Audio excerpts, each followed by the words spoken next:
நாம எதை அடிக்கடி நினைத்து கொண்டே இருக்கிறோமோ அது நம் வாழ்க்கையில தானா நடக்குதுன்னு இன்னைக்கு இருக்கிற லா ஆஃப் அட்ராக்ஷன் தத்துவம் சொல்லுது.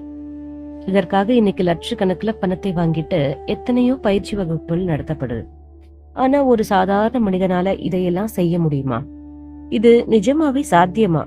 இந்த வித்தைக்கு பின்னாடி இருக்கிற உண்மையான அறிவியல் என்ன? இதையே நம் மகான்கள் எவ்வளவு எளிமையா ஒரு காசு செலவில்லாம நமக்கு சொல்லி கொடுத்திருக்காங்க. இதைதான் இந்த 3 நிமிஷத்துல நாம பார்க்க போறோம். இது உங்க வாழ்க்கையை நீங்க பார்க்கக்கூடிய கோணத்தை முற்றிலுமா மாற்ற போகுது.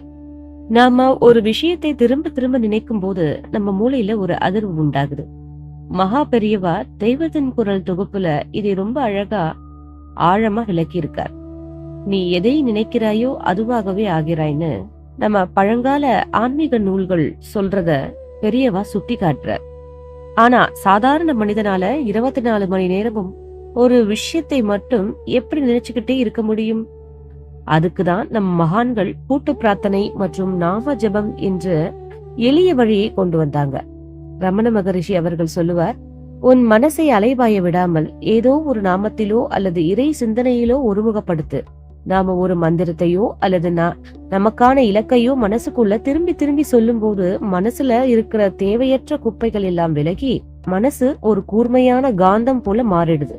அப்புறம் நமக்கு என்ன தேவையோ அதை நம் மனசு தானாகவே ஈர்க்க தொடங்கிவிடும். இதுக்கு எந்த பணமும் பெரிய பயிற்சியும் தேவையில்லை. தேவையெல்லாம் ஒருமுகப்பட்ட மனம் மட்டும்தான். இதை இன்னைக்கு அறிவியல் எப்படி நிரூபிக்கிறது தெரியுமா?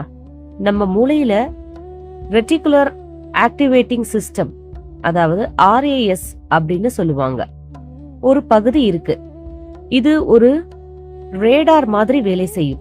நாம ஒரு விஷயத்தை தீவிரமா நினைக்கும் போது இந்த மூளை பகுதி அலர்ட் ஆகி நம்மை சுத்தி இருக்கிற உலகத்திலிருந்து நமக்கு தேவையான வாய்ப்புகளை மட்டும் நமக்கு கண்ணுல காட்டும்.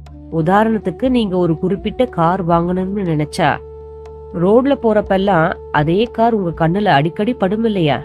அதுதான் அறிவியல். மகான்கள் சொன்ன பக்தி தியானம் இந்த மூளை பகுதியை தூண்டி நமக்கான வெற்றியை தேடி தருவது. பயிற்சி வகுப்புகளுக்கு போய் கஷ்டப்பட தேவையில்லை. உங்க எண்ணங்களை சுத்தமா வச்சிருந்தாலே போதும். காசு கொடுத்து பழகும் தத்துவங்களை விட நம் மகான்கள் சொன்ன பக்தி கலந்த மன ஒருமுகப்பாடு தான் ஒரு சாதாரண மனிதனுக்கான ஆக சிறந்த வழி. உங்க எண்ணங்களை எப்போதும் பாசிட்டிவா வச்சுக்க முயற்சி செய்வீங்களா? உங்க பதிலை கமெண்ட்ல சொல்லுங்க. இந்த ஆன்மீக அறிவியல் உங்களுக்கு பிடிச்சிருந்தா உங்க நண்பர்களுக்கும் ஷேர் பண்ணுங்க. ஜெய ஜெய சங்கர, அரஹர சங்கர.